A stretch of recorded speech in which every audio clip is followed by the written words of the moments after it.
আর এবার নজর রাখবো 6 ভারতীয়কে বাংলাদেশি সন্দেহে গ্রেপ্তার। ভারতীয় হাই কমিশনে চিঠি দিয়ে মানল বাংলাদেশ। বীরভূমের 6 পরিযায়ীকে দিল্লি পুলিশ গ্রেপ্তার করেছিল। কবে ঘটনা ঘটেছিল, ঠিক কি ঘটেছিল, আরো একবার পিছনের দিকে ফিরে যাব, আরো ডিটেল আপডেট নেব অক্ষয়ের কাছ থেকে। অক্ষয়, 6 ভারতীয়কেই বাংলাদেশি সন্দেহে গ্রেপ্তার করা হয়েছিল, ঠিক কি ঘটেছিল একটু আগে পিছনের দিকে ফিরে যেতে চাইবো।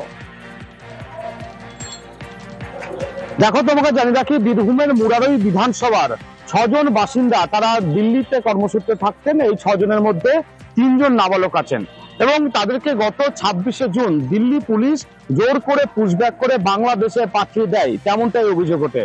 তারপর গত 20 আগস্ট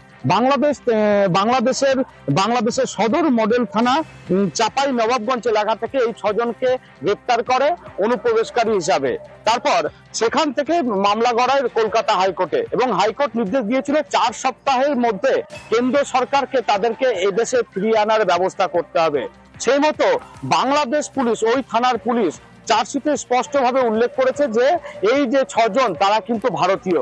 সেই মতো বাংলাদেশ হাইকোর্ট ভারতীয় হাই কমিশনকে একটি চিঠিতে জানিয়েছেন যে 6 জনকে অনুপ্রবেশকারী হিসাবে গ্রেপ্তার করেছিল বাংলাদেশ পুলিশ, তারা আসলে ভারতীয় এবং তাদের ভারত সরকার যাতে দ্রুত নিয়ে যায় সেই নিয়ে চিঠি পাঠানো হয়েছে। এবং এখানে ঠিক প্রশ্ন উঠছে দিল্লি পুলিশের বিরুদ্ধে, যেখানে পশ্চিমবঙ্গ সরকারকে কোনো আগাম কিছু না জানিয়ে, তথ্য না জানিয়ে তাদেরকে কিভাবে বাংলাদেশ পাঠিয়ে দিল পুশব্যাক করে, ঠিক এখানেই প্রশ্ন।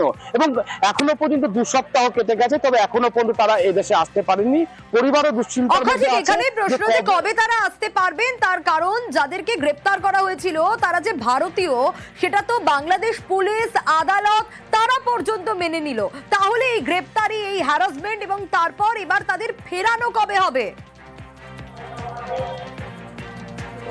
ঠিক এখানেই প্রশ্ন হচ্ছে যে 2 সপ্তাহ কেটে গেছে, তবে এখনো পর্যন্ত তারা কবে ফিরবে দেশে সেটাও এখনো স্পষ্ট না। এই 6 জনের মধ্যে সোনালী খাতুন, সে অন্তঃসত্ত্বা আছে এবং সেই নিয়েই কিন্তু দুশ্চিন্তা বেড়েছে পরিবারে যে সে এখনো পর্যন্ত দেশে ফিরতে পারছে না। সেখানে কি অবস্থায় আছে, তার কি সমস্যা, সেটা পরিবার কোনো রকম জানতে পারছে না। তবে 2 সপ্তাহ কেটে গেছে, তবে পরিবারও আশা করছে যে খুব তাড়াতাড়ি হয়তো এই দেশে তাকে ফিরিয়ে আনা হবে। তাই দেখার বিষয় যে কবে তারা এই দেশে ফিরছে। একেবারে অবশ্যই নজর থাকবে। সে এখন কি অবস্থা আছে তাও তো আমি জানিয়ে রাখো।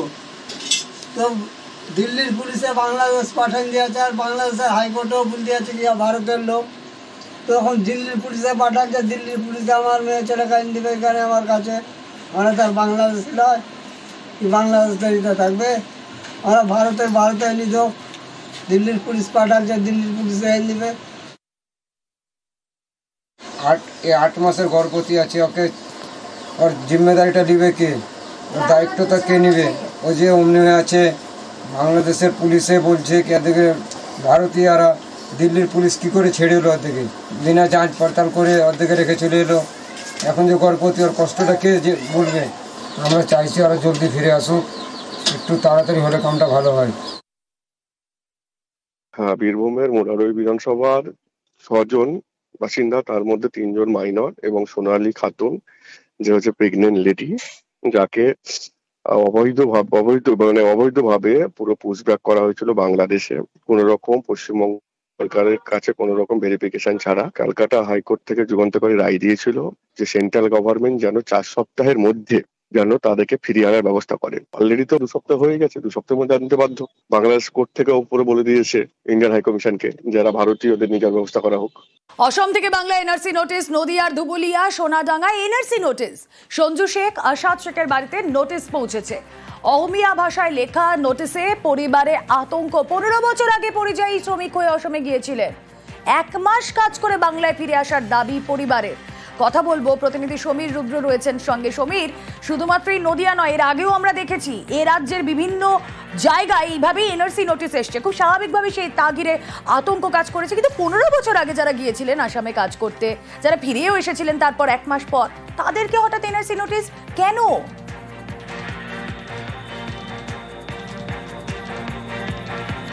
তবে গতকালই এই বিষয়টি প্রকাশ্যে এসেছে, কারণ সাংসদ মহামৈত্র এই বিষয়টি নিয়ে সোচ্চার হয় সমাজ মাধ্যমে। এবং এর পাশাপাশি যেটা জানা গিয়েছে যে এই ধুবুলিয়া থানার সোনডাঙ্গা এলাকার বাসিন্দা আরশাদ শেখ এবং সঞ্জু শেখ প্রায় 15 বছর আগে তারা আসামে পরিযায়ী শ্রমিক হিসেবে কাজে গিয়েছিলেন এবং 1 মাস কাজ করার পরে তারা ফিরে আসেন এবং এই মাসের 3 তারিখে অসমীয়া ভাষায় একটা নোটিশ তাদের বাড়িতে আসে, যেটা ফরেনার্স ট্রাইব্যুনাল থেকে পাঠানো হয়েছে। তারা বিষয়টি জানার সঙ্গে সঙ্গে কিন্তু স্থানীয় যে জনপ্রতিনিধি রয়েছেন তাদের সঙ্গে যোগাযোগ করেন এবং তখন তারা জানতে পারেন এটা এনআরসি নোটিশ এবং সেখানে লেখা আছে যে তারা 1971 সালের 25শে মার্চের পরবর্তী সময়ে অসমে অবৈধভাবে প্রবেশ করেছেন এবং সেই কারণে তাদের ভারতীয় নাগরিকত্ব নিয়ে প্রশ্ন উঠছে এবং যারা 9 তারিখ এবং 13 তারিখের মধ্যে তারা যেন সমস্ত নথিপত্র নিয়ে সেখানে দেখা করেন এবং এই পরিপ্রেক্ষিতে কিন্তু তাদের মাথায় আকাশ ভেঙে পড়ে এবং তারা জানাচ্ছেন তারা জন্মসূত্রে ভারতীয় নাগরিক, তাদের পূর্বপুরুষ দীর্ঘদিন ধরে ধুবুলিয়া এলাকায় বসবাস করছেন এবং হঠাৎ করে মাত্র 15 বছর আগে তারা গিয়েছিলেন, 1 মাস কাজ করেছিলেন আসামে এবং এতদিন পর তাদের বাড়িতে এই চিঠি এসে পৌঁছানো তারা কিন্তু হতবাক এবং তাদের পরিবারের পাশে থাকার আশ্বাস দিয়েছেন মহামৈত্র। রুমেলা, বেশ। এই মাসের 3 তারিখে আমার কাছে একটা কাগজ আসে আসাম থেকে। হ্যাঁ, সেটা পুরোটাই আসামি ভাষায় লেখা রয়েছে। এখানকার প্রতিনিধিদের দেখায়, তারা এটা বলল যে এটা এনআরসির কাগজ। এটা পুরোটাই ভুলভাবে এসেছে। আমার এখানে আমাদের এখানে সব ডকুমেন্টস, আমার বাপ দাদা 14 পুরুষ সবাই এখানেই বসবাস, এখানেই থাকি। আমি গিয়েছিলাম 14 বছর আগে গিয়েছিলাম পরিযায়ী শ্রমিকের কাজের জন্য গিয়েছিলাম। সেখানে আমি 1 মাস কাজ করি, তারপরে আমি চলে আসি। আমার হিসাবে তো আসামে তো জামিন হওয়া দরকার না। আমি তো আসামের লোক নাই, আমি তো পশ্চিমবাংলার লোক। আমার এখানে বাড়ি, এখানে আমার সবকিছু। আমার বাবা থেকে বাপ থেকে সবকিছু ডুবে গেছে নাই আমাদের। ঠিক বিশাল মানে টেনশনে, মানে খাওয়া বন্ধ হয়ে গেছে আমার, মানে এত পরিস্থিতি। আমি কাজে যাই, মানে আমার টেনশন যে কি হবে। আসামে গিয়েছিলেন? হ্যাঁ, আসামে কাজে গেছিলাম। কত বছর? তাও 16 বছর আগে। এতদিন পরে কি মনে হচ্ছে? এতদিন মনে হচ্ছে কি হবে যে মানে বিজেপি সরকার আছে মনে হয়, সেভাবে করেছে। দেগঙ্গায় খুনের পুনর্নির্মাণ হচ্ছিল আর সেই খুনের পুনর্নির্মাণ ঘিরে উত্তেজনা। ধৃতদের ফাঁসির দাবিতে বিক্ষোভ নিহতের পরিবারে। দেখুন একবার খুনের পুনর্নির্মাণ করতে গিয়ে কি উত্তেজনা তৈরি হয়।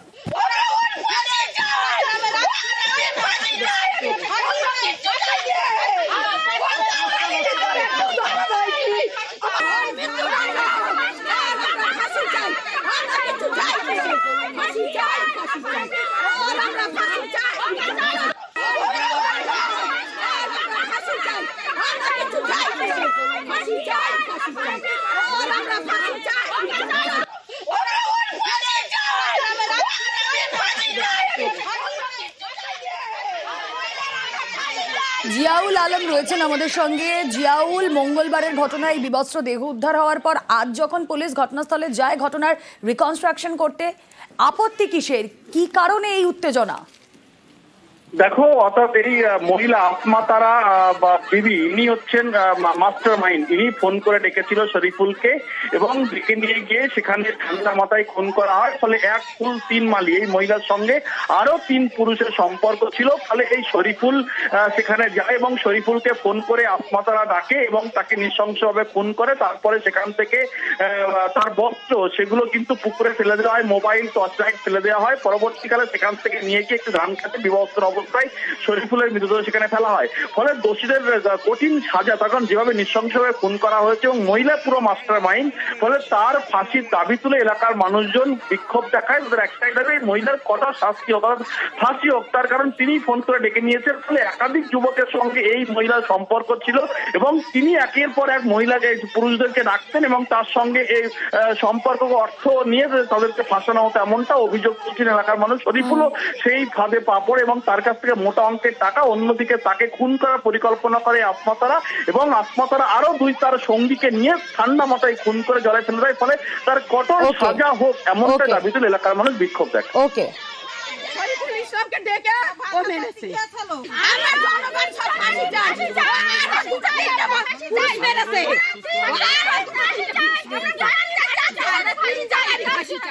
তাবাকশি অনেকেই গিয়েছেন মিরিকের একমাত্র হটস্পট। দেশি বিদেশি পর্যটকদের কাছে কার্যত চুম্বক। এই পর্যটন কেন্দ্র বদলে দিয়েছিল এলাকার অর্থনীতি, কিন্তু শনিবারের বৃষ্টি, ধস, সব শেষ। সেই চারিদিকেই শুধু ধ্বংসের ছবি।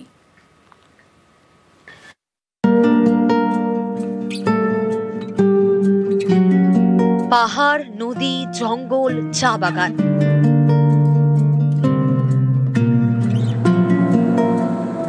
একেবারে ছবির মতো জায়গা তাবাকোশি।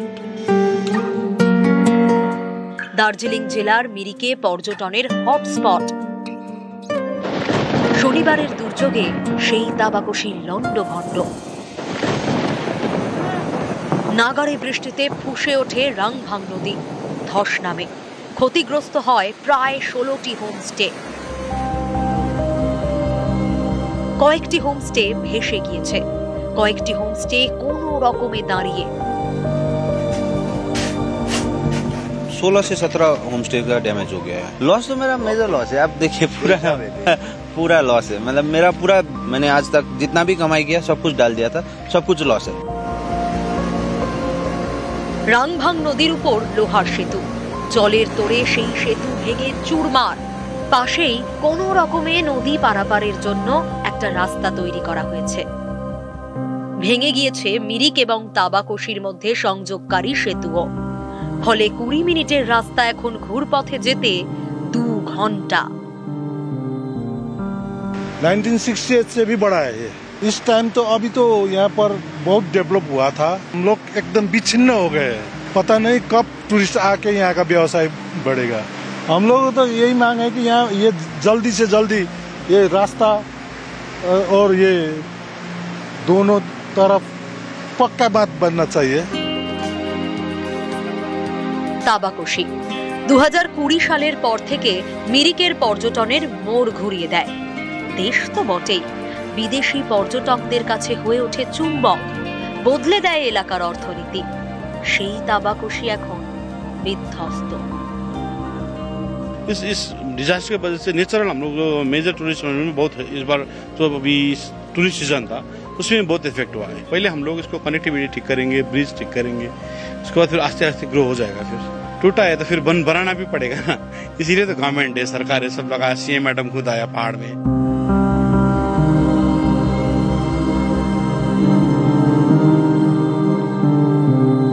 এখানকার একের পর এক হোমস্টে একেবারে কিন্তু শেষ হয়ে গেছে।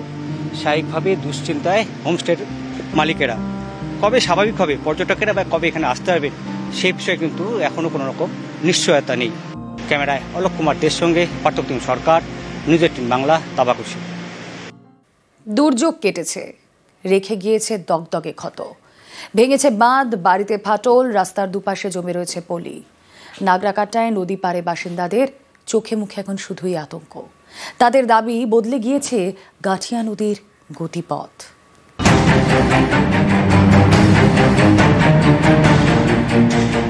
বাড়িতে ফাটল, অঙ্গনওয়াড়ি কেন্দ্র তছনছ, নিচ থেকে সরে গিয়েছে মাটি।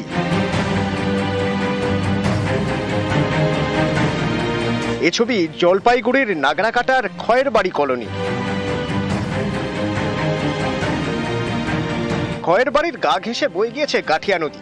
শনিবার রাতে নাগাড়ে বৃষ্টিতে ফুঁসে ওঠে এই নদী। বহু জায়গায় বাঁধ ভাঙে, দুপার ভাসিয়ে দেয়। জলের তোড়ে ক্ষতিগ্রস্ত হয় একের পর এক বাড়ি, অঙ্গনওয়াড়ি কেন্দ্র বিধ্বস্ত।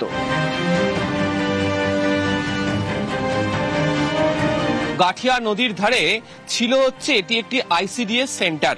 জল নামার পর বুঝতে পারা যাচ্ছে আইসিডিএস সেন্টারের হাল কি। ভিত পুরো ভেঙে বেরিয়ে চলে গিয়েছে জলের স্রোতে, কার্যত ভাসছে বলা চলে, এবং একাধিক যে চাঙড় তা ভেঙে নদীর পাড়ে পড়ে রয়েছে।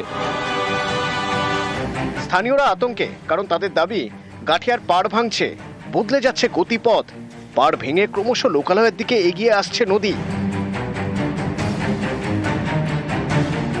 এখান থেকে 25 ফুট দূরে ছিল জমিটা, সামনেই ছিল জালি, সব জালি বান ছিল, সব চলে গেছে। ছোটবেলা থেকে জন্ম এখানে, এত বড় হয়ে গেল, আজ পর্যন্ত এরকম ফ্ল্যাট হয়নি কোনোদিনও, আর কোনোদিনও এত এই জমিন এরকম নষ্ট হয়নি। আমাদের ঘরের অবস্থা এরকম হয়ে আছে যে ভিতরে নিচুতে, যে পাকার নিচুতে আছে, এখান থেকে হচ্ছে মাটিগুলো সব বাইর হয়ে গেছে। যেগুলা যে বোল্ডার ছিল, পাথর তোমার মাটি ছিল, বজড়ি ছিল, ওগুলো সব বাইর হয়ে গেছে ওই পাশ দিয়ে। আর এই পাকাটা হচ্ছে এখানে ফাইটে গেছে, আর ওই যে ঘরের উপরের ওইগুলা হচ্ছে ক্রেক হয়ে গেছে, ইটগুলো হচ্ছে জয়েন্ট গুলা ছেড়ে দিয়েছে। যে বন্যাটা এবার হয়েছে, আমার জানাকালীন এটা হয়নি কোনোবারও। আমি সরকারকে বলবো আমাদের যে নদীপথগুলা যেভাবে এখন মাইন্ডটাকে চেঞ্জ করে নিয়েছে, যেখানে বসবাসকারী আছে সেদিক দিয়ে নদীগুলো কিন্তু চলছে, তো এই নদীপথগুলা ঠিক মতন তাদের যদি গতিপথ ঠিক করে দেয় সরকার, যেখানে প্রয়োজন পড়বে বাঁধ দিবে, তাহলে অনেকটা নদীপথগুলা ঠিক থাকবে এবং স্থানীয় বাসিন্দারা ঠিক থাকবে। গত কয়েক বছর ধরে বারবার ধরে আলোচনা হয়েছে যে উত্তরবঙ্গের নদী তার গতিপথ বারবার ধরে বদল করছে, আর নতুন করে প্রাকৃতিক বিপর্যয়ের পর সেই যে আলোচনা চলছিল তা যে কতটা সত্যি ছিল তা আরো একবার প্রমাণিত। ফলে এই মুহূর্তে দাঁড়িয়ে পরিবেশবিদরা বলছেন যে নদীর গতিপথকে ভেবে আগামী দিনে ঠিক কি হতে পারে সেই সংক্রান্ত পরিকল্পনা তৈরি করতে না পারলে বড়সড় বিপদ ঘনিয়ে আসবে উত্তরবঙ্গে। ক্যামেরা অসিত দাসের সাথে আবির ঘোষাল, নিউজ 18 বাংলা, নাগরাকাটা। লালগোলার তারানগরে আবারও পদ্মা ভাঙন, হুড়মুড়িয়ে ভেঙে পড়ল দুটি বাড়ি। কোনো মতে প্রাণ রক্ষা দুটি বাড়ির বাসিন্দার। দেখুন সেই ভয়ঙ্কর ছবি, লালগোলার তারানগরের ছবি। একেবারে নদীর পার ভাঙছে, ভেঙে পড়ছে দুটো বাড়ি। কোনো মতে প্রাণ রক্ষা দুই বাড়ির বাসিন্দাদের। লালগোলার তারানগরে ভাবেই পদ্মা ভাঙন। দেখেন দেখেন দেখেন, ওরে এই দূরে সরো, ওরে বাবা রে, ওরে বাপ রে।